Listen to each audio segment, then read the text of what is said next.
안녕하십니까. 물류관리론 이번 시간에는 물류총론 중에서 제1장의 물류총론 중에서 4절에 나와 있는 물류 전략과 계획에 대해서 공부하시겠습니다.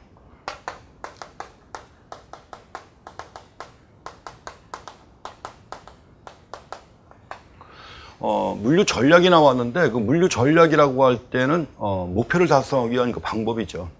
그래서 우리가 목표와 전략, 기타, 전술 이런 개념들 한번 좀 간단하게 보고 지나가셔야 합니다. 우리가 보통 기업이 추구하는 영리를 목적으로 하는 기업이 추구하는 가장 상위에 있는 것이 뭐냐면 사명이라는 게 있습니다. 사명이라고 해가지고 미션이라고 합니다. 그래서 보통 사명이라고 할 때는 이것이 과거에는 경영 이념이라든가 이렇게 얘기했던 거예요. 경영 이념이니 경영 철학이니 이렇게 얘기했던 건데 그래 들어와가지고 이걸 사명이라고 합니다. 그리고 이제 사명을 갖다가 제시해가지고 사명을 제시하면서 이제 구성원들에게 그 미래 모습을 갖다 보여주죠. 그 미래 모습을 갖다 보여줄 때 그거 갖다 우리가 비전이라고 합니다. 사명이니 비전이 이런 것들이 가장 상위에 있는 거죠. 그리고 이 사명 하에서 기업이 추구하는 목표가 정해집니다. 목표. 물론 이 목표는 대부분의 기업들이 추구하는 게 이윤이죠. 그렇지만 꼭 이윤 극대화만 목표가 아니라 또 다른 여러 가지 목표가 있을 수 있습니다. 그러면 이 목표를 달성할 수 있는 방법입니다. 어떻게 달성할 것인가 해가지고 방법인데 그 방법에 위계가 있습니다. 그 위계가 뭐냐 하면 목표를 달성할 수 있는 방법으로서 가장 상위에 있는 걸 우리가 전략이라고 합니다. 스트래티직이 있고 그 다음에 이제 전략 아래 좀 더 구체적인 방법이 있습니다. 구체적인 방법을 전술이라고 합니다. 근데 이 전술이라는 용어가 원래 군사 용어죠. 그래서 근래 들어와가지고는 이걸 관리라고 많이 합니다. 매니지먼트라고 그래요. 그리고 전술 아래 좀 더 세부적인, 좀 더 구체적인 방법 늘 하는 거죠. 이거 갖다 우리가 영어로 아퍼레이션이라고 하는데 아퍼레이션을 운영 또는 업무라고도 번역을 합니다. 이렇게 해서 목표를 달성할 수 있는 방법에 전략, 전술, 운영이 있는데 세 가지는 위계가 있다는 거예요. 위계가 있다. 전략도 그러니까 전략은 가장 상위에 있는 겁니다. 가장 상위에 있는 것이기 때문에 전략은 주로 누가 수립하나요? 최고 경영자가 하는 거죠. 최고 경영자가 전략을 수립합니다. 그리고 전술, 관리는 중간 관리자가 하는 거예요.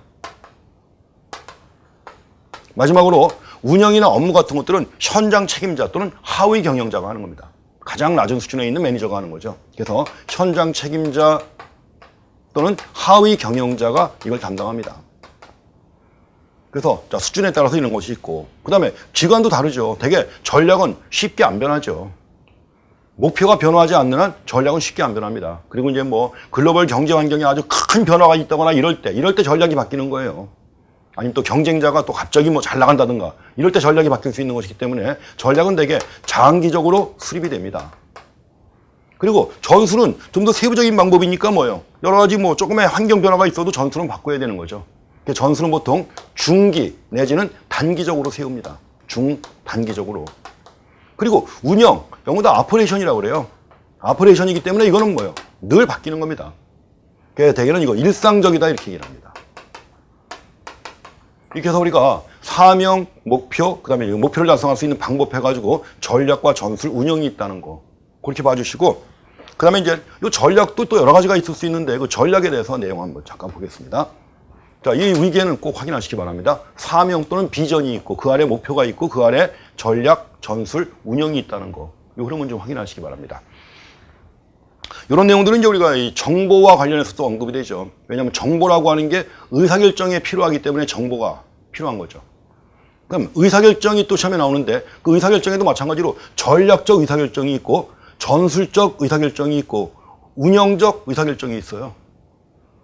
그럼 전략적 의사결정은 누가 하는 거예요? 최고 경영자가 하는 거죠.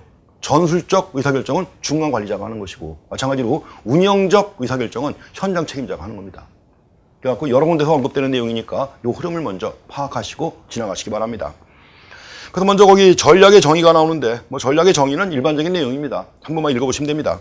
그래서 전략이라고 할 때는 조직이 특정 시장 내에서 경쟁 우위를 확보하고 목표를 달성하기 위해서 목표 달성을 위한 방법이에요. 목표를 달성하기 위해서 주어진 환경으로부터 기회와 위협 요인을 분석한 다음에 회사 내 제한된 자원의 최적 배분 및 활용에 관하여 내리는 의사결정 형태를 전략이라고 하는 겁니다.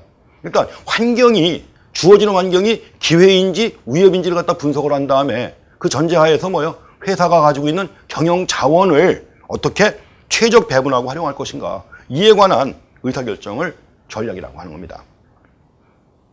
그래서 전략의 정의는 그렇게 하나 좀 봐주시면 되겠고, 자, 다음에 그 두 번째 전략의 범위가 나옵니다. 전략은 전사적 전략이 범위에 따라서 구분하는 겁니다.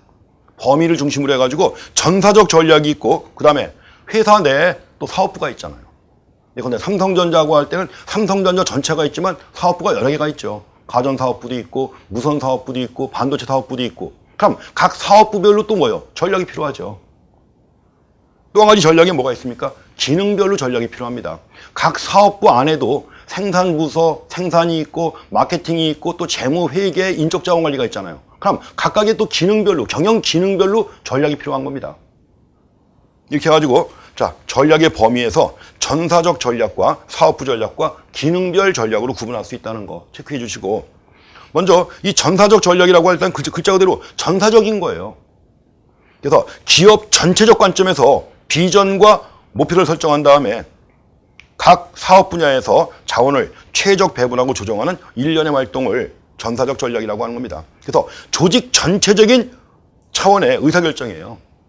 그래서 주로 이제 핵심적인 내용이 바로 그런 거죠. 예컨대 경쟁할 시장 범위라든가 자원 배분에 관심을 두는 이런 전략이 바로 전사적 전략입니다. 다음에 두 번째는 사업부 전략인데 글자 그대로 사업부의 범위 내에서 세우는 전략입니다. 조직이 선택한 각각의 영역에서, 그 영역이라는 게 사업부예요. 사업 영역. 각각의 영역에서 어떻게 경쟁할 것인가 하는 것을 결정하는 전략입니다. 주로 사업부 전략 같은 경우에는 경쟁 우위라든가 시너지 효과 이런 데 초점을 두고 있습니다. 다음에 세 번째로 기능별 전략이죠. 이거는 이제 마케팅, 재무, 생산, 인적자원, 연구개발 등의 각 기능별 전략을 얘기하는 거예요. 이렇게 해갖고 자, 전략의 범위 세 가지 구분해서 봐주시기 바랍니다. 다음에는 두 번째로 자, 물류 전략의 기본이라고 해서 언급이 되어 있는데 사실은 시험 범위에도 포함되고 언급될 수 있는 건데 특히 이제 물류에 초점을 맞춰가지고 물류 전략입니다. 자, 먼저 물류 계획의 주요 과제가 나오는데 이거 20회에 잠깐 언급됐던 겁니다. 물류 계획의 주요 과제 해가지고 보통 4단계로 구분합니다. 첫 번째 단계가 고객 서비스의 표준을 설정하는 거예요. 우리가 물류관리의 목표가 두 가지가 있습니다. 고객 서비스의 개선 및 향상이 있고, 그 다음에 또 한 가지가 물류비용의 절감이 있죠. 그래서 이런 걸 정할 때는 제일 먼저 고객에 대한 서비스의 수준을 어느 정도로 할 것인가, 이걸 먼저 정합니다. 그래서 1단계에서 하는 것이 바로 고객 서비스의 표준을 설정하는 겁니다. 그러기 위해서 고객 서비스를 파악하고 서비스 니즈와 경쟁 이런 걸 검토합니다. 다음엔 두 번째로 이제 그러한 그 고객 서비스를 갖다 유지하기 위해서는 나머지 이제 배송이라든가 재고 정책 다 고려해야 되는 거죠. 그래서 이제 두 번째 단계로 하는 것이 배송센터라든가 여러 시설의 장소를 갖다 검토하는 겁니다. 여기 비용이 많이 들어가잖아요. 배송센터 만들고 물류센터 만들 때 비용이 많이 들죠. 그래서 이걸 제일 비용이 많이 들어가는 이걸 먼저 고려하는 겁니다. 그래서 두 번째가 배송센터 등의 여러 가지 장소에 대한 검토합니다. 그래서 입지 선정이라든가 기타 여러 가지 운송수단이라든가 운송 방법 이런 걸 검토하는 게 2단계입니다. 그 다음에 이제 3단계에서는 그 재고 정책으로서 자, 푸시형이냐 풀형이냐를 결정합니다. 원래 그 푸시형이라고 할 때는 고객 욕구를 갖다 고려하는 것이 아니라 회사 내 여러 사정을 고려해가지고 회사 중심으로 움직이는 것이고, 반면에 풀형이라고 할 때는 고객 요구에 기초해가지고 재고를 갖다 유지할 때 이런 거 갖다가 풀형이라고 하는 겁니다. 앞으로도 많이 나올 겁니다. 가지고 제품별로 보관 지역을 정한다든가 해가지고 이런 것들이 바로 이제 3단계에서 할 일입니다. 마지막으로 이제 수배송의 정책 문제 얘기하는 거죠. 그래서 운송수단의 선택과 경로를 어떻게 할 것인가 하는 거 이런 걸 정하는 겁니다. 그래서 이제 크게 핵심되는 키워드만 구분해가지고 4단계로 구분해놨는데 그 순서대로 한번 파악하고 지나가시기 바랍니다. 고객 서비스의 수준을 정하고, 두 번째로 시설의 장소라든가 또 입지, 장소라는 게 원래 입지죠. 입지를 정하는 겁니다. 그 다음에 세 번째가 재고 정책이 있고, 네 번째가 운송수단의 선택과 경로, 이런 것들이 포함됩니다. 이렇게 갖고 4단계로 구분하고 있는데 그냥 간단하게 확인하시고요. 크게 중요한 건 아닙니다. 그렇게만 봐주시면 되겠고요. 거기 뭐 팁에 나와 있는 물류관리 전략의 수립 단계가 있는데 뭐 특별한 거 없습니다. 교과서마다 많이 언급은 되고 있지만 그러나 시험 문제 나올 때는 지극히 상식적인 수준에서 나오기 때문에 일부러 보실 필요는 없습니다. 거기 그냥 지나가시기 바랍니다. 다음 페이지 보시게 되면 이제 물류 전략의 기본 구조라고 해서 나와 있는데 원래 이제 물류라고 하는 게 기업 경영 전체에서 볼 때 전체적인 경영이 있고 그 안에 마케팅이 있죠. 마케팅 이름. 그 마케팅 중에서 4P 중에서 유통이라고 했죠. 그 유통 중에 물류입니다. 그 흐름을 갖다 파악하시면 이제 얘기가 나오죠. 그래서 여기 그림 보시게 되면 물류 전략의 기본 구조해가지고 제일 먼저 할 일이 뭐예요? 맨 위에 기업의 목표 및 전략을 정하는 겁니다. 그리고 기업의 목표 및 전략을 정한 다음에는 그 기업의 경영 기능 중에서 어디에 속한다? 마케팅에 포함되는 거죠. 그래서 두 번째로 할 게 뭐예요? 마케팅의 목표 및 전략을 세운 다음에 그 다음 단계로 할 게 바로 뭐예요? 물류 목표죠. 이제 세부적으로 이제 물류에 대한 쭉 내용이 나옵니다. 그래서 마케팅까지 정한 다음에 그 다음에 물류 목표를 결정하고 그 목표를 달성하기 위한 예산을 결정하고 그 예산의 범위 내에서 물류 시스템을 갖다 개발합니다. 그리고 나서 여러 가지 물류 시스템의 대체안을 평가하고 선택한 다음에 가장 좋은 물류 시스템을 선택하는 거예요. 그래서 이제 선택을 했으니까 이제 뭐예요? 실행에 옮겨야죠. 실행에 옮기고 나서 마지막에 하는 게 뭐죠? 평가 및 검토가 있죠. 가장 그 기본적인 흐름입니다. 그래서 그 흐름 하나만 파악하시면 됩니다. 물류 전략의 기본 구조. 자, 기업에서, 그 다음에 마케팅에서, 그 다음에 물류입니다. 그냥 물류 목표를 설정한 다음에 예산을 결정하고 예산의 범위 내에서 시스템을 갖다가 개발해야 되는 거예요. 그래서 여러 가지 가능한 시스템 중에서 대안을 평가한 다음에 선택을 하고 선택을 했으니까 실행에 옮기고 실행에 옮긴 다음에 마지막으로 평가. 물론 이제 평가 결과는 다시 피드백 되겠죠. 이런 순서를 흐름대로 파악하시면 됩니다. 그래서 여기 세부적으로 이제 3번에 물류 전략 전개 프로세스라고 해가지고 그쪽 여러 가지 설명이 나와 있는데 거기까지는 안 보셔도 됩니다. 흐름만 쭉 파악하시면 됩니다. 다음에 보실 내용은 이제 거기 그냥 그 그림 또 나와 있는데 그건 지나가시면 됩니다. 다음에 보시면 거기 이제 물류 환경 분석이 나옵니다. 우리가 뭐 어떤 간에 의사결정을 하려면 제일 먼저 환경 분석을 해야 되는 거죠. 경영 전략을 세울 때도 전략을 세울 때 뭐예요? 환경, 외부 환경. 그 외부 환경이 기회 요인이냐 위협 요인인가 이걸 파악해야 되는 겁니다. 마찬가지로 물류의 경우에도 어떤 계획을 세우거나 목표를 정하려면 그 전에 먼저 환경을 분석합니다. 그래서 환경 분석이라고 하는 게 전략을 세우기 이전에 해야 될 첫 번째 단계로 해야 되는 것이 바로 환경 분석입니다. 그래서 물류 환경에 분석해가지고 물류 전략의 1단계라고 되어 있죠. 물류 전략의 1단계. 그래서 여러 가지 경영 전략, 판매 전략, 생산 구매 전략과 같은 물류 목표에 영향을 미치는 여러 가지 요소를 파악하는 겁니다. 이렇게 해갖고 이걸 바탕으로 해가지고 물류 목표나 전략 수립에 필요한 기본 정보를 제공하고자 하는 것이 바로 환경 분석입니다. 여기서 이제 물류 환경 분석이라고 할 때 물류 환경에는 크게 두 가지가 있습니다. 환경에는 크게 두 가지 해가지고 이걸 거시 환경이라고 그래요. 거시적 환경. 또 한 가지, 미시적 환경이 있습니다. 이건 이제 물류니까 물류 환경에서 얘기하는 것이고 또 마케팅 전반에 걸쳐서도 마케팅 환경이라고 그래요. 마케팅 환경도 거시 환경, 미시 환경 구분합니다. 그 전에 마케팅 이전에 경영 환경을 얘기할 때도 역시 뭐예요? 거시 환경, 미시 환경 구분해요. 그 왜 거시 환경이냐? 거시라는 말은 크게 본다는 얘기죠. 영어로 다 매크로입니다. 크게 본다. 이건 거시 환경이라고 하는 이유는 뭐냐면 이거는 어떤 이 특정 물류 기업뿐만 아니라 뭐요? 시장 내에 있는 모든 기업에 다 같이 영향을 미치는 겁니다. 그러니까 모든 기업에 전체적으로 영향을 미치는 거예요. 그래서 우리 기업뿐만 아니라 모든 기업에 다 같이 영향을 미치는 그런 환경. 이게 거시적 환경이에요. 그래서 이런 것도 흔히 경영 환경을 얘기할 때는 간접 경영 환경이라고 합니다. 왜냐하면 특별히 우리 기업에만 영향을 미치는 게 아니라 뭐요? 모든 기업에 똑같이 영향을 미치니까 간접 경영 환경. 그리고 이 거시적 환경이 미치는 영향은 간접적인 영향을 미치는 거예요. 그래서 간접적 영향을 미친다는 겁니다.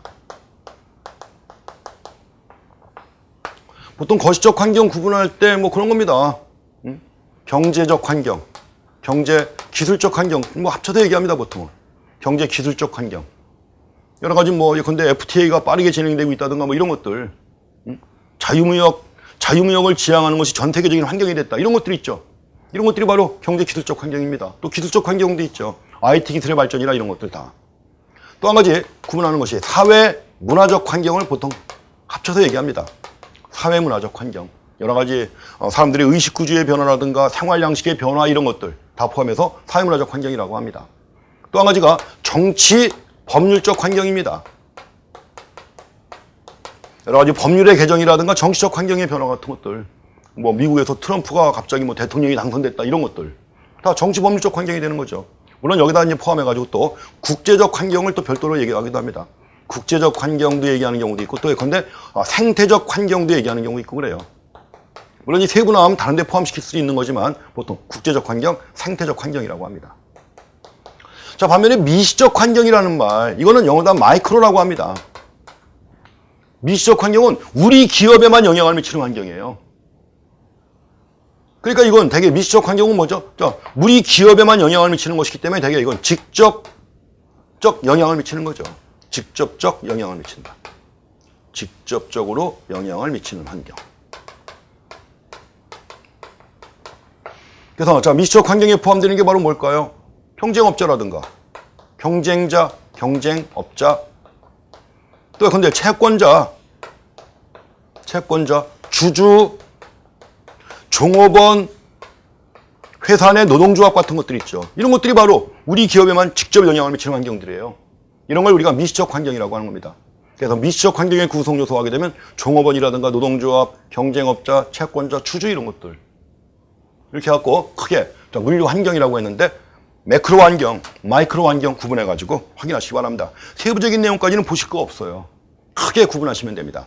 그래서 먼저 매크로 환경 분석해가지고 첫 번째 나와 있는 게 뭐죠? 정치, 법률적 환경이 있죠. 여러 가지 물류 관련 법규나 근로기준법의 개정, 자 이런 것들이 미치는 영향입니다. 자, 이런 것들이 바로 정치, 법률적 환경이다 하는 거. 다음에 두 번째는 경제적 환경이 나와 있습니다. 자, 경제적 환경이라는 게 뭐예요? 글자 그대로 경제와 관련된 겁니다. 뭐 물가라든가 고용이라든가 뭐 이런 문제, GDP의 증가라든가 이런 것들, 경제가 성장하고 있느냐, 후퇴하고 있느냐 이런 것들이 다 경제적 환경이 됩니다. 그다음에 이제 세 번째가 사회문화적 환경이죠. 사회문화적 환경이라고 할 때는 주로 뭐가 포함되느냐? 근데 특히 그 사회문화적 환경과 관련된 최근의 키워드가 있습니다. 뭐가 있습니까?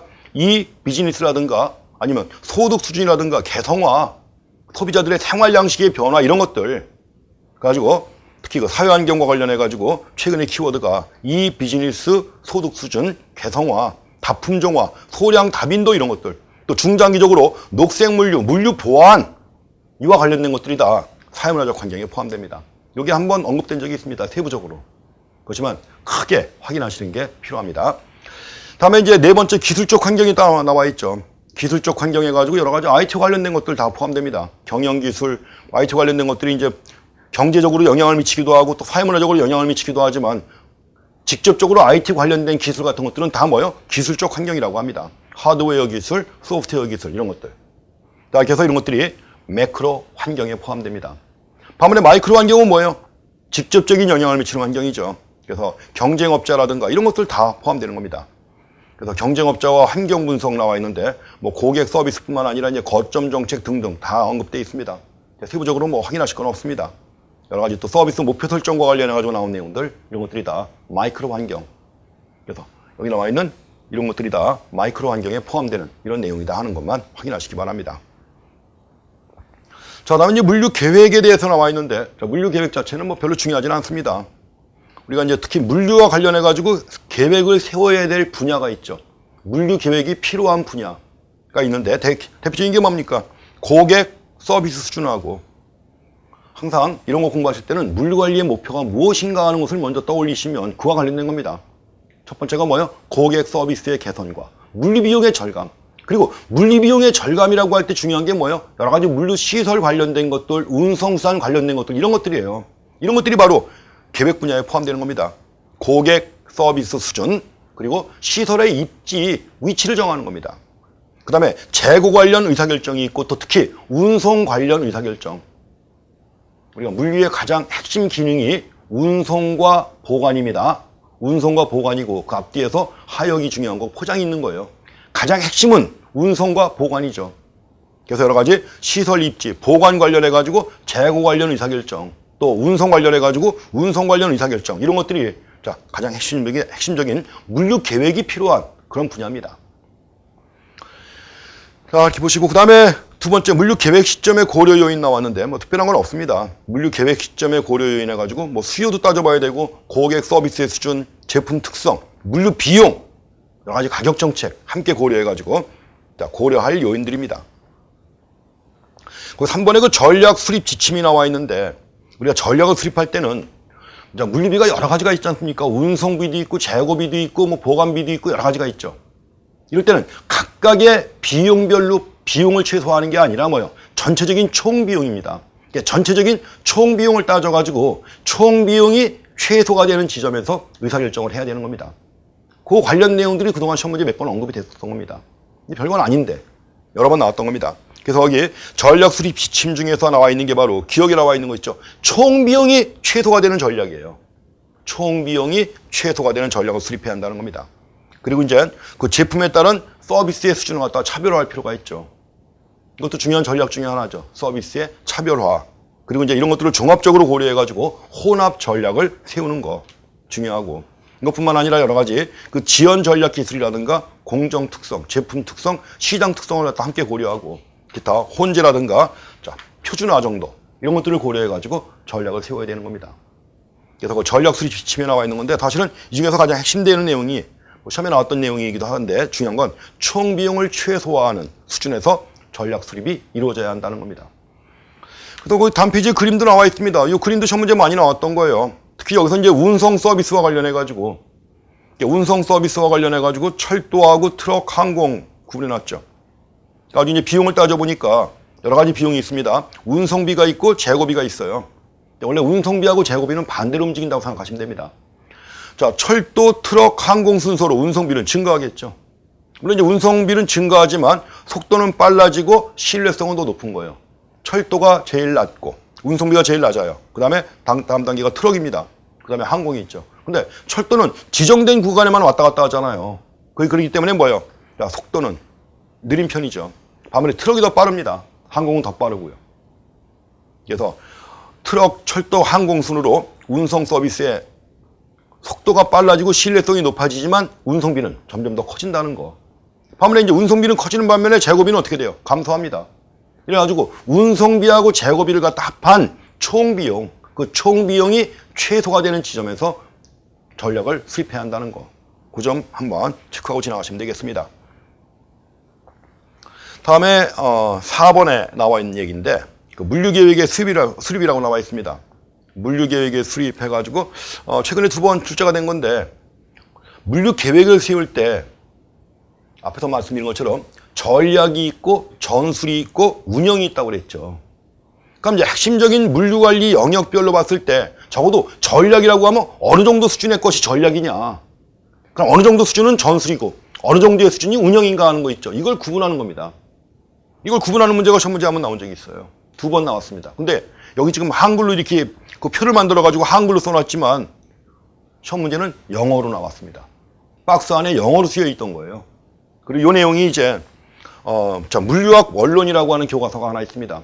자, 국내에서는 원래 물류학 원론 이런 식으로 해갖고 제목 붙인 책이 처음 나온 건데, 그 물류학 원론이라는 책, 그 여러 명이 같이 쓴 겁니다. 인하대학교 물류전문대학원 교수들이 여러 명이 같이 쓴 책인데 거기 한번 나온 적이 있어요. 거기 나와 있는 내용 가지고 시험을 낸 겁니다. 그러니까 이제 가장 기본적으로 물류학이다 해갖고 나와 있는 교과서들은 다 출제 대상이 되는 겁니다. 과거에는 주로 이제 뭐 지금은 돌아가신 분입니다만 그 현병원 교수가 쓰신 물류관리라는 책이 있는데 꽤 두꺼운 책이에요. 거기서 많이 나왔습니다. 뭐 그 이전에도 이제 뭐 얇은 책 같은 것도 있어갖고 다 골고루 나오긴 했습니다만, 그러다 이제 근래 들어와가지고는 물류관리론 교과서가 꽤 많이 나왔어요. 그만큼 이제 전문 학자들이 많아진 거죠. 물류가 중요하다는 것이 인식이 되면서 그쪽 분야 전공한 학자들이 많이 나오면서 교과서도 많이 나오고 또 외국 교과서도 많이 번역이 되고요. 그러다 보니까 이제 시험 문제 출제되는 바탕이 되는 교과서들이 많아진 거예요. 골고루 다 나옵니다. 이것도 이제 또 나왔던 거지만 2번 나왔던 거니까 또 나올 수 있겠죠. 그 내용 한번 보시면, 자, 물류 계획은 물류 분야 의사결정과 관련해가지고 무엇을 언제 어떻게 하는 거예요. 무엇을 언제 어떻게 하는 문제에 관한 답을 구하려는 것이다. 그리고 위계가 있다고 그랬죠. 전략적 수준, 전술적 수준, 운영적 수준 해가지고 3단계로 이루어집니다. 전략, 전술, 운영의 3단계로 이루어지고, 그에 따라서 결국 전략은 장기적인 것이고 전술은 중기적이죠. 그 다음에 운영은 단기 또는 일상적인 겁니다. 예, 수준에서 계획 수립이 이루어진다. 그래서 이제 가장 핵심적으로 몇 가지 예를 들면, 물류 계획은 크게 고객 서비스 수준, 그리고 입지 결정, 재고 의사 결정, 운송 의사 결정의 4가지 분야로 구분할 수 있다고 했는데 그 앞에서 말씀드린 거죠. 가지고 이제 각각의 의사 결정 영역을 매칭시켜 놓은 겁니다. 제일 먼저 운송 관리. 운송 관리에서 적어도 전략 수준에 해당하는 거라면 최고 경영자가 결정해야 되는, 또 장기적으로 결정해야 되는, 장기적으로 안 바뀝니다. 한번 결정되면 안 바뀌는 거예요. 그 정도 수준의 의사결정 내용이라면 뭔가 하는 거죠. 운송관리 분야에서 전략 수준에 해당하는 거, 운송수단을 선택하는 겁니다. 운송수단은 한번 결정하면 쉽게 바뀌어요, 안 바뀌어요? 안 바뀌죠. 그래서 운송수단의 선택, 이게 바로 전략 수준이에요. 그럼 운송수단을 선택한 다음에 전술적 수준에서는 뭐냐? 그럼 운송수단을 갖다가 직접 매입해가지고 정기적으로 운행할 것이냐, 아니면 필요할 때마다 임대할 거냐 하는 것도 결정해야죠. 이건 전술적 수준이에요, 이게. 일단 운송수단을 결정하는 것 자체는 전략적 수준이고, 이걸 정기적으로 계약을 맺어가지고 운영할 것이냐, 아니면 그때마다 임대 계약을 맺어가지고 운영할 것이냐 하는 것은 전술적 수준입니다. 그리고 이제 운영적 수준에 해당하는 것이 현장 업무예요. 현장 업무니까 뭐예요? 발송 처리 같은 것들 포함됩니다.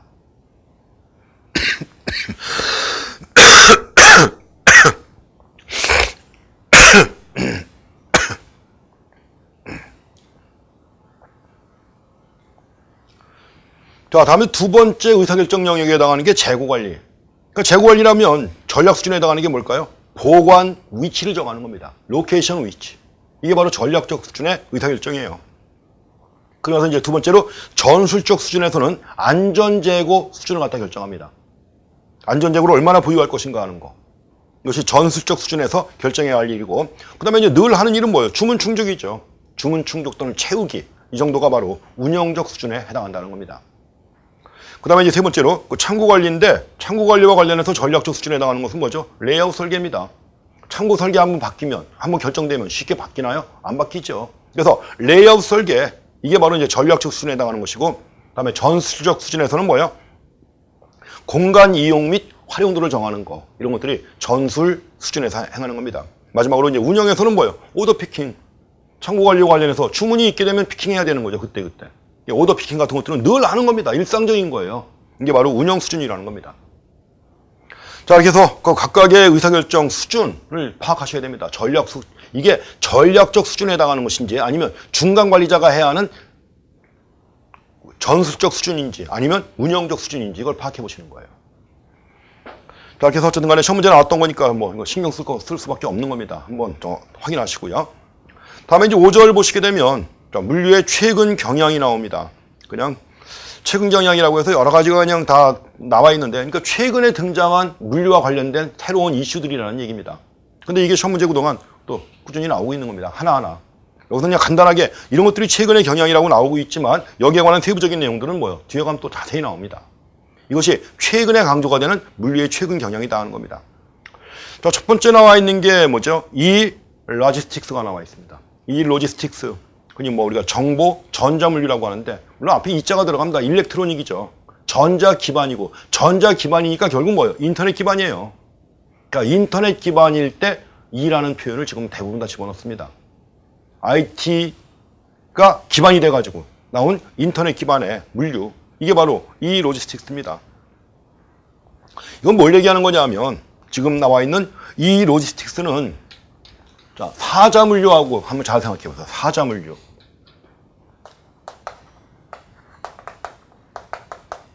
이거 갖다가 사자물류하고 비교해서 생각해 보시기 바랍니다. 자, 최근 들어와서 거기 사자물류도 나와 있어요. 그 사자물류라는 건 뭐냐 하면, 지금은 제3자물류 단계를 지나가지고 사자물류가 확산되고 있는데, 제4자물류 같은 경우에는 이걸 이제 물류 컨설팅을 얘기합니다. 물류 컨설팅을 담당하는 업체가. 그러니까 물류 컨설팅을 담당하면서 이 사람들은 물류 자산, 이거 없어도 돼요. 물류 자산. 여러 가지 운송수단이나 창고나 이런 거 보유하지 않고 여러 제3자 업체들을 갖다가, 예컨대 해운회사, 항공회사, 철도회사, 화물차 운송사 해갖고 다 네트워크로 연계하고 있는 거예요. 네트워크로 연계한 다음에 뭐예요?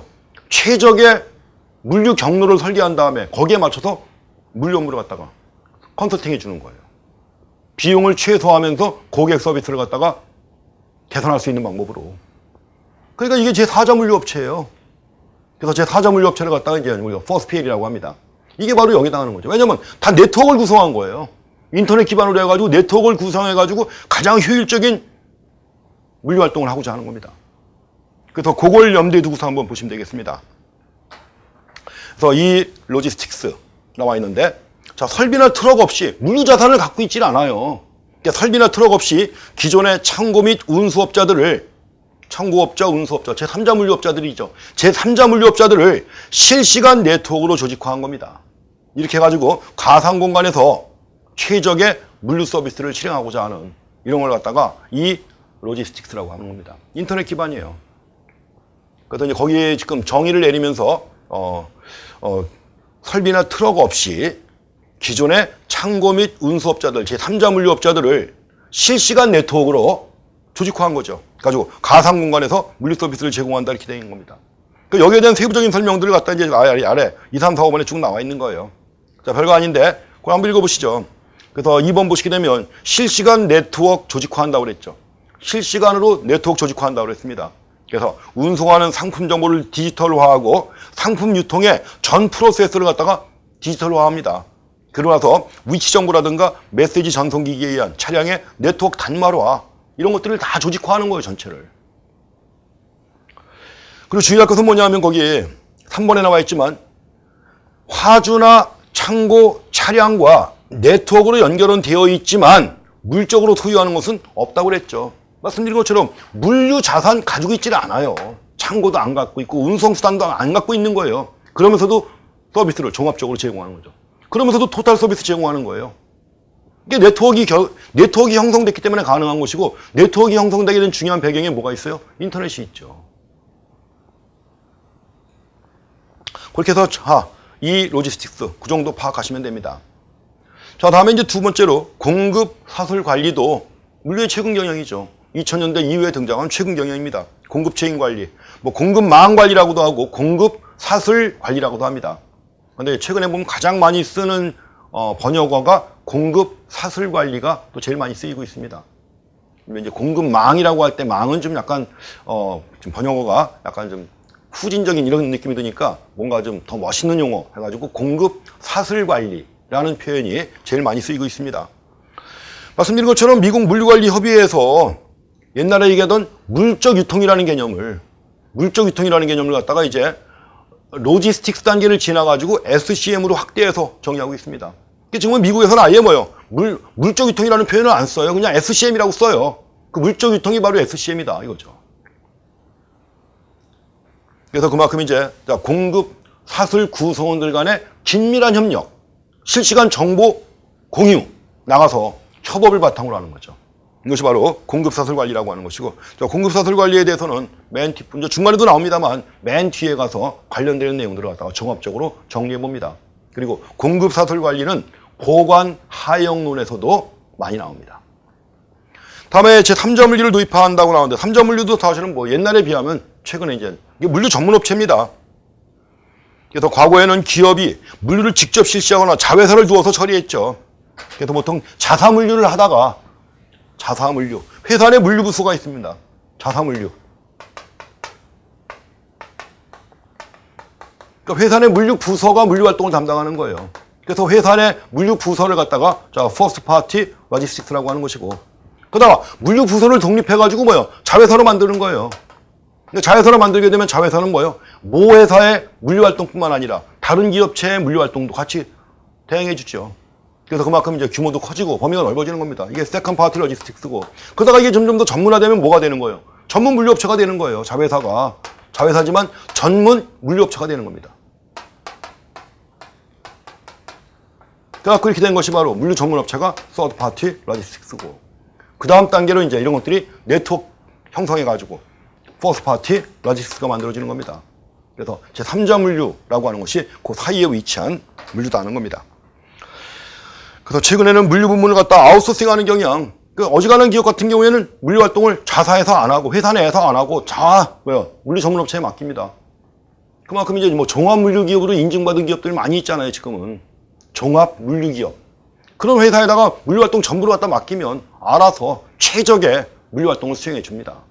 그러니까 굳이 회사가 핵심 역량에 집중하기 위해서는 물류 같은 것들은 떼낼 필요가 있죠. 그래서 물류 아웃소싱이 확대가 되고 있는 겁니다.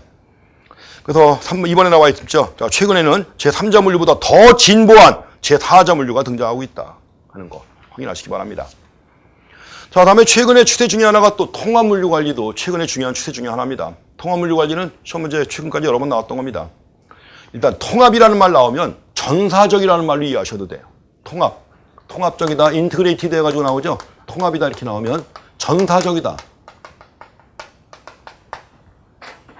그러니까 물류 활동만 독립시키는 것이 아니라 회사 내 모든 경영 기능이 긴밀하게 연계가 돼야 돼요. 그렇잖아요. 물류하고 생산 판매 다 연계가 되는 거 아닙니까? 그러니까 이제 회사 내 모든 주요 기능이 기업의 주요 경영 기능이 다 연계가 돼야 되는 거예요. 그래서 이걸 통합 물류 관리라고 합니다. 정의가 나와 있습니다. 1번에 그 시험에 나왔던 정의들입니다. 다 거기 나온 얘기 다 시험에 나왔던 것들이에요. 조달, 생산, 판매를 하나의 일관 시스템으로 관리하는 겁니다. 원자재 조달, 생산, 판매 별도로 분리된 게 아니라는 거죠. 다 연계가 돼야 되는 거죠. 그래서 일관 시스템으로 관리하는 것이다. 그래서 이걸 통해서 물류 비용의 절감과 고객 서비스의 향상이라고 하는 물류 관리의 목표를 달성시킬 수 있다는 겁니다. 또 이번에 통합 물류 관리의 요소 다 들어가는 거예요. 모든 물류 영역이. 창고 관리, 배송 관리, 생산 관리, 재고 관리, 고객 관리, 주문 처리 같은 이런 것들 다 연계가 되는 겁니다. 이걸 통해서 효율적인 통합 물류 시스템을 갖다 구현한다는 것이고, 3번에 보시게 되면 통합 물류와 연계된 기업의 경영 전략이 나와 있죠. 이게 바로 통합 물류 관리의 방법이라고 해서 나온 겁니다. 시험 문제 나올 때는 이것이 통합 물류 관리의 방법이라고 해서 나왔어요.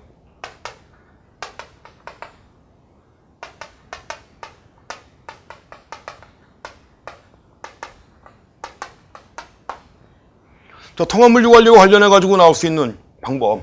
이게 전사적이란 말이죠. 전사적이라고 하면 당연히 회사 내 모든 자원 계획이 전사적으로 이루어져야 되겠죠. 그래서 첫 번째 나온 게 뭡니까? 전사적 자원 계획이 나와 있죠. 전사적 자원 관리, ERP입니다. 엔터프라이즈 리소스 플래닝 해가지고 ERP. 전사적으로 이루어지려면 당연히 이게 구축이 돼야 되겠죠. 또 한 가지, 뭔가 늘 기본에서부터 새로운 걸 갖다가 하려고 하는, 새롭게 바꾸려고 하는 이런 노력이 필요하죠. 이런 걸 뭐라고 합니까? 업무 절차 혁신이라고 하는 거죠. BPR입니다. 비즈니스 프로세스 리엔지니어링. 이것도 역시 통합 물류 관리와 연계된 기업의 경영 전략이에요. 흔히 우리가 경영 혁신이라고 해서 늘 강조할 때 빠지지 않고 나오는 게 그 경영 혁신 기법 중에 하나가 BPR입니다. 리엔지니어링이에요. 근본에서부터 재구축한다는 거죠. 업무 절차를 갖다 바꾸고 이렇게 함으로써 늘 새로운 걸 추구하는 겁니다. 그 다음에 또 한 가지가 있습니다. 신속 대응이 있고 효율적 소비자 대응이 있죠. QR과 ECR인데 QR과 ECR은 나중에 SCM으로 다 통합되는 거예요. 공급사슬 관리로. 통합 물류 관리라는 것도 결국 공급사슬 관리와 연계가 돼야 되는 겁니다. 그렇기 때문에 이런 것들이 다 연계가 된다는 거. 예전에 한번 시험 문제 나올 때는 그런 것들이 나왔습니다. 통합 물류 관리 설명 나오면서 당연히 통합 물류 관리는 거시적 관점에서 추진돼야 되는 거죠. 거시적 관점에서. 최근에 또 이것이 공급 사슬 관리와도 연계가 되기 때문에 거시적 관점에서 기업 간 또 산업 간 연계가 돼야 돼요. 거시적 관점에서 기업 간, 산업 간에 추진돼야 한다는 거죠. 시험 문제 나왔던 얘기입니다. 그래서 거시적 관점에서 기업 간, 산업 간에 추진돼야 한다는 거. 그래야만이 통합 물류 관리라고 하는 게 전사적으로 행해지는 거지만 전사적인 걸 벗어나가지고 공급사슬 관리라고 하는 범주에서 볼 때는 기업 간에도 연계가 돼야 되고 산업 간에도 연계가 돼야 되는 겁니다. 자, 이렇게 해서 통합 물류 관리 잘 확인하시기 바랍니다. 짧게 나와 있지만 그만큼 잘 나오는 겁니다. 그 다음에 최근의 추세 중에 하나가 특히 환경 친화적 물류가 강조가 된다는 겁니다. 그래서 1번에 나와 있는 것처럼 특히 지속 가능한 발전, 요새 많이 강조가 되는 거죠. 서스테이너블, 지속 가능. 지속 가능 경영, 지속 가능 해서 서스테이너블 많이 강조가 되고 있습니다. 그래서 이 지속 가능한 발전을 갖다 이루기 위해서는 중요한 게 자원 순환형 시스템이 구축이 돼야 합니다. 그리고 물류 분야에서도 당연히 환경 친화적 활동이 중요하다는 거죠. 그래서 이제 우리가 환경 물류라고 할 때 앞에서 얘기했지만 회수 물류가 바로 환경 물류, 그린 물류라고 그랬죠. 회수 물류입니다. 회수라는 게 결국 뭐예요? 자원 순환형 사회 시스템이에요. 회수해가지고 다시 활용하고 다시 사용하는 겁니다. 그래서 여러 가지 환경적인 문제를 해소하고자 하는 것이 환경 물류다 하는 겁니다. 그리고 특히 이제 환경 물류와 관련해서 4번에 나와 있지만 리버스 물류 중에서 회수 물류가 환경 물류와 특히 관계가 있다는 거 말씀을 드렸습니다. 4번에 나와 있죠. 재화가 생산자에서 소비자에게 이르기까지 발생하는 포워드 물류는 물론이고 물류 과정 또는 최종 소비자로부터 발생하는 제품이나 자재 등을 회수해가지고 분류한 다음에 폐기 처분하기 위해서 운송하고 재분배하는 과정인 역물류가 역시 특별히 그 환경 친화적 물류와 밀접한 관련이 있다는 거 확인하시기 바랍니다. 이런 것들이 최근의 물류 환경의 주요 경향입니다.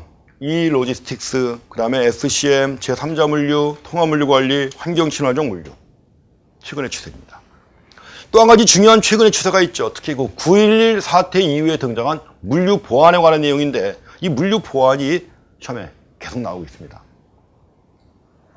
뭐 이렇게 많이 나오진 않는데 꼭 한 문제 내지 두 문제씩은 나와요. 근데 이제 최근에 만들어지는 그 새로운 규정이나 이런 것들까지도 또 처음에 나오면 이건 뭐 속수무책이죠. 그러니까 뭐 그것까지 정보 수집해가지고 다 공부할 수는 없는 거니까. 그러니까 일반적인 내용들, 지금까지 있었던 것만 확인하시면 됩니다. 자, 물류 보안, 서플라이 체인 시큐리티라고 그래요. 역시 그것도 공급 사슬 상에서의 보안이에요. 공급 사슬 상에서의 보안. 그래서 이제 물류 보안이 강조가 되는 것은 특히 9.11 테러 이후에 정립된 개념입니다.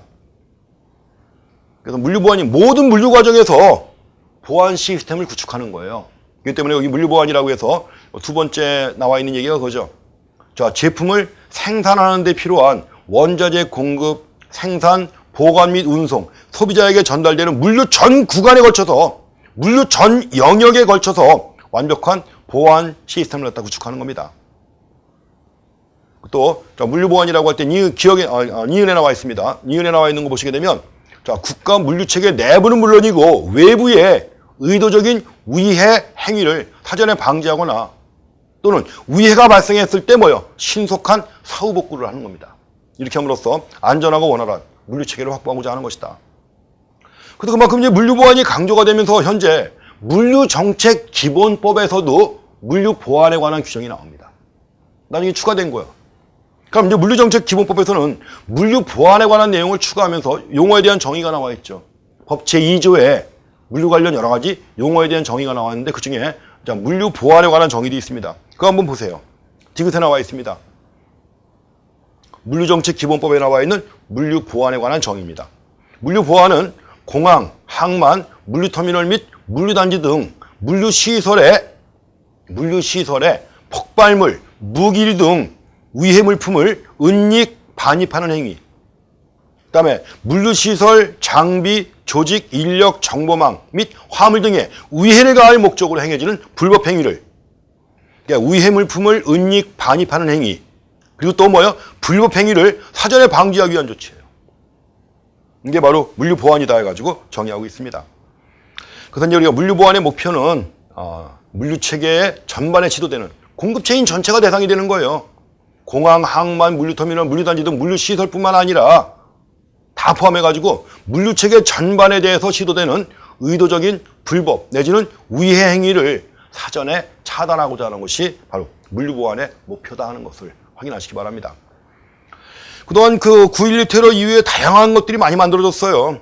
그래서 세세한 내용들까지도 전부 이제 꾸준히 나오고 있는데, 그래서 거기 근데 미국 같은 경우에 기억에 나와 있죠. 미국 같은 경우에는 TPAT.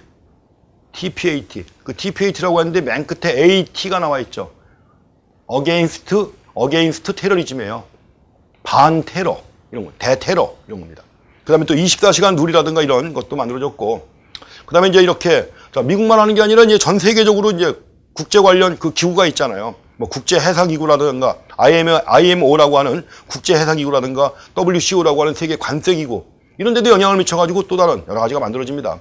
가지고 ISPS 코드 혜택이라든가, 세이프 프레임워크라든가 이런 것들, 또 AO라든가 국제표준화기구가 ISO 28000과 같은 물류보안 인증제도까지 만드는 거예요, 다. 계속 확대가 되면서 새로운 게 나오는 건데, 그 중에 가장 핵심되는 것이 바로 뭐예요? AO나 ISO 28000. 국제표준화기구가 만든 거예요. 이런 규정을. 또 한 가지 보시면은 그 디귿에 초기에 도입된 관련 제도 해가지고 24시간 룰이라든가 CSI, ISPS 같은 것들은 국경이나 특히 항만을 중심으로 해. 항만을 중심으로 해가지고 통관이나 적하 목록을 신고, 검색하고 하는데 초점을 뒀던 겁니다. 24시간 룰, CSI, ISPS 같은 것들. 그렇지만 오늘날에 들어와가지고는 뭐예요? 수출국 공장에서 수입국의 최종 목적지까지 공급체인 전체를 대상으로 하는 겁니다. 공급체인 전체를 대상으로 해가지고 물류보안의 적용 범위가 확대되는 추세에 있다는 것도 기억하시기 바랍니다. 과거에는 그저 공항이나 항만 이런 것들을 중심으로만 했던 거예요. 근데 지금은 뭐예요? 제품의 출발지로부터 최종 도착지까지 모든 공급 사슬상에서 물류보안을 적용하고 있다는 겁니다. 그래서 그만큼 적용 범위가 확대되고 있다는 것을 확인하시기 바랍니다. 그래서 그만큼 이제 물류보안제도의 적용 확대해가지고 뭐 초창기에는 항만 중심으로 했던 거죠. 근데 점점 더 이제 확대가 되고 있는 겁니다. 그 정도 보시고. 그럼 이제 자 물류보안 프로그램에 뭐가 있는가 하는 건데 사실은 그 내용 다 읽어보셔야 됩니다. 제가 자세히는 말씀을 못 드려도 내용은 꼭 읽어보셔야 돼요. 자, 첫 번째 나오는 게 CTP8입니다. CTP8. 그래서 이제 커스텀스 트레이드 파트너십인데 뒤에 뭐예요? 어게인스트 테러리즘입니다. 대테러 민관협력 프로그램이에요. 대테러 민관협력 프로그램. 그래서 미국의 세관하고 국토안보부가 주도하는 대테러 민관협력 프로그램입니다. 그래서 이제 주로 거기 니은에 나와 있죠. 미국으로 화물을 수출하는 국제무역 공급망의 주체들, 수입업자, 운송업자, 3자 물류업자, 통관업자, 제조업자 모든 관계자를 대상으로 하는 겁니다. 가지고 만약에 이 프로그램에 참여하는 업체 있죠. 참여하는 업체에 대해서는 통관 절차를 간소화한다든가 검사 비율을 축소한다든가 등등 혜택이 주어지는 거예요. 그러니까 미국이 주도해가지고 행하는 원래 전 세계에서 그 테러 대상이 되는 가장 표적이 미국 아니에요. 그렇기 때문에 미국에서 이제 이걸 만든 겁니다. 대테러 민관협력 프로그램입니다. 다음에 두 번째 CSI는 컨테이너 보안 협정입니다.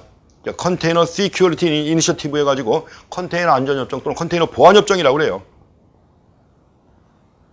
거기 니은에 나와 있습니다. 주로 이제 미국 관세 국경국이 도입한 프로그램이에요.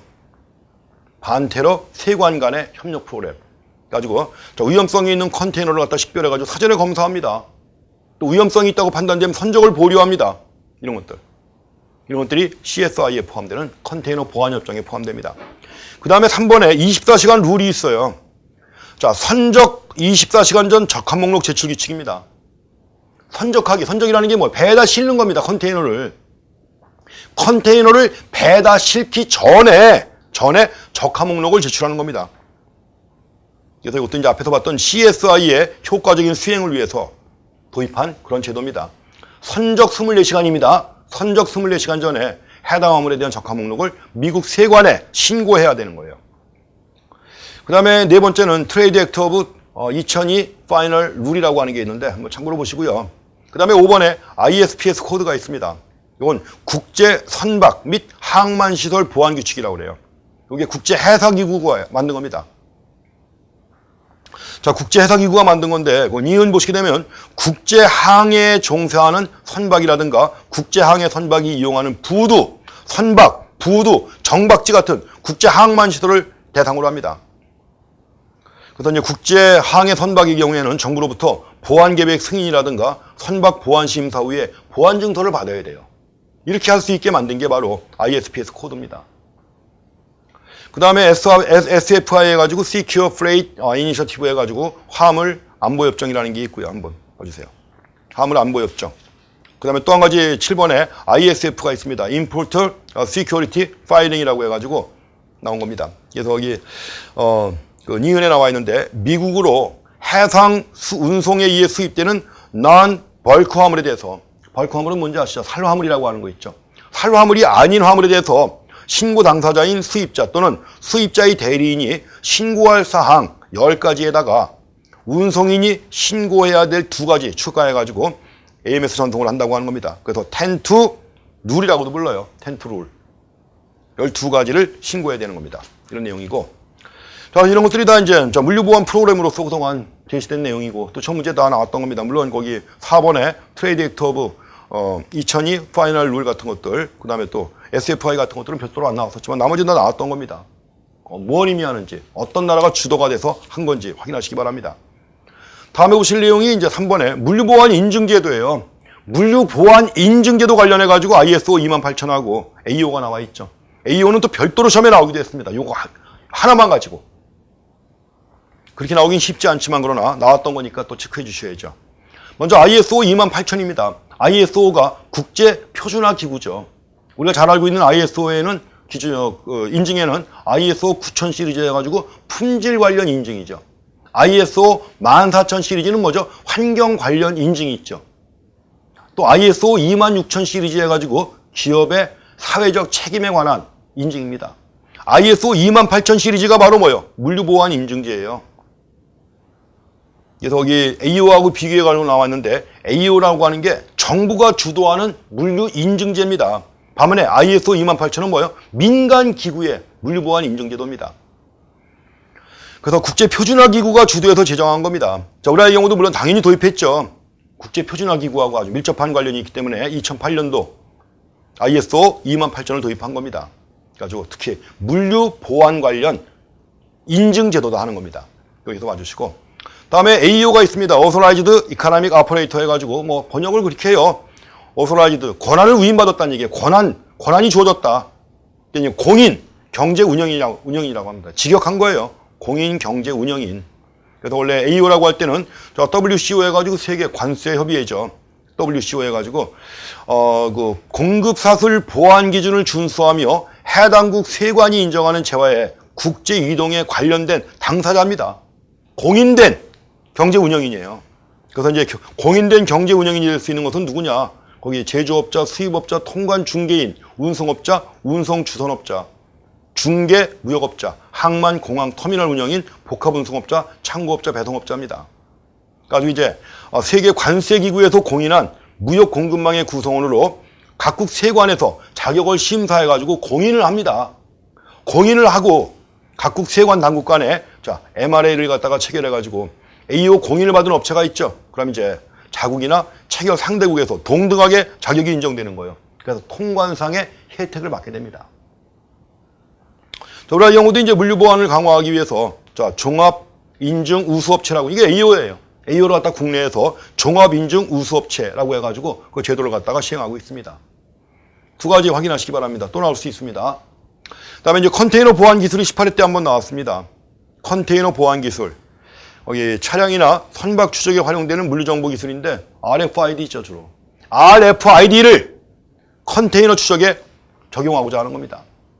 그래서 컨테이너 위치 추적해가지고 이제 보통은 433.92MHz 극초단파예요. 극초단파의 전자기파 방식으로 주파수 대형마다 고유한 물리적 인식 특징을 가지고 있기 때문에 따라서 RFID 기술을 적용하는 겁니다. 원래 RFID 기술은 뭐죠? 나무, 식물, 플라스틱 등은 투과하죠. 근데 이제 근래 들어와가지고는 금속 재질에 영향을 받는 무선 기술의 한계점을 극복을 해가지고 컨테이너 보안에도 활용하고 있습니다. 그 다음에 기타 이제 전자봉인 E3라는 것도 있고, 그 다음에 CSD 해가지고 컨테이너 보안 장비 같은 것들, 이런 걸 통해서 컨테이너 보안 기술이 제시가 되고 있습니다. 거기 4가지 나와 있는데 한 번만 더 읽어보시기 바랍니다.